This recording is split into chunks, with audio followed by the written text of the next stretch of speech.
Nous sommes ici devant l'IUT-A de l'Université Claude Bernard, sur le site d'Alimentech, parce que cela illustre la volonté de notre ville de poursuivre son développement universitaire. L'enseignement universitaire à Bourg-en-Bresse, c'est plus de 3000 étudiants post-bac, certains au centre d'études universitaires, la fac de droit, qui c'est actuellement rue des Casernes et qui va se transporter sur le site de la Charité. C'est aussi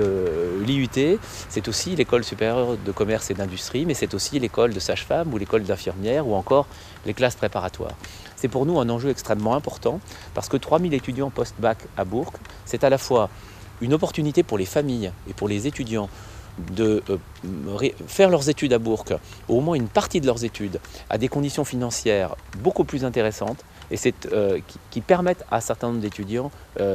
tout simplement de faire des études supérieures, alors qu'autrement, s'il fallait payer le déplacement sur Lyon ou sur une autre ville, peut-être une partie d'entre eux ne pourrait pas le faire. Et c'est aussi une opportunité pour notre bassin je dirais, de se faire connaître auprès d'un certain nombre d'étudiants et de leur donner envie, par les stages qu'ils font dans les entreprises, par les contacts qu'ils ont avec le milieu économique, de rester sur Bourg. C'est de la matière grise pour notre agglomération et notre bassin de vie. La stratégie territoriale que nous mettons en place et qui s'inscrit dans la continuité d'un certain nombre d'actions engagées depuis plus de 15 ans à Bourg-en-Bresse vise à placer Bourg-en-Bresse, notre ville chef-lieu, au cœur du bassin de Bourg, mais aussi à affirmer sa place dans l'Ain et en Rhône-Alpes. En quoi consiste-t-elle? Elle passe par le développement d'un certain nombre de fonctions de centralité, de fonctions centrales, qui doivent être trouvées, réalisées sur notre agglomération, qui bénéficie naturellement aux 75 000 habitants de Bourg-en-Bresse agglomération, mais en réalité aux 140 000 habitants du bassin de vie de Bourg-en-Bresse. La rénovation d'Interexpo, la rénovation de la gare,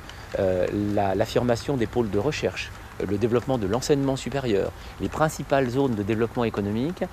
tout ceci fait partie des fonctions qui contribuent au rayonnement de Bourg et qui doivent être réfléchies non seulement au stade de l'agglomération, mais avec l'ensemble du bassin de vie de Bourg-en-Bresse. C'est le sens du contrat que nous avons signé, du contrat de développement signé entre le bassin de vie de Bourg-en-Bresse et la région Rhône-Alpes à la fin de l'année 2009, qui va permettre de développer pour plus de 30 millions d'euros de projets, avec 10 millions de subventions de la région, sur ces projets à l'échelle du bassin de Bourg, qui va de Morvel au nord jusqu'à Sertines, Saint-Martin-du-Mont au sud, de Châtillon à l'ouest jusqu'à la vallée du Suran à l'est. Dans ce vaste ensemble, nous développons un projet dont Bourg-en-Bresse est le cœur, mais qui nous permet de travailler en synergie avec l'ensemble des communautés de communes et des communautés et des communes voisines. Nous sommes aujourd'hui un lieu de croisement de différentes autoroutes. Il faut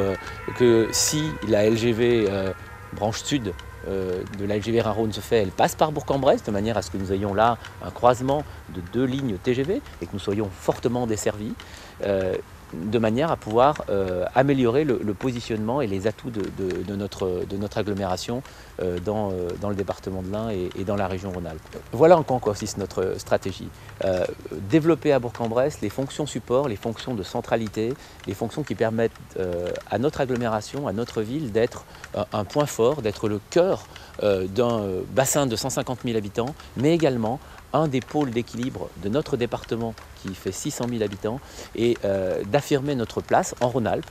en lien avec la métropole lyonnaise, en lien avec les autres villes de Rhône-Alpes, mais avec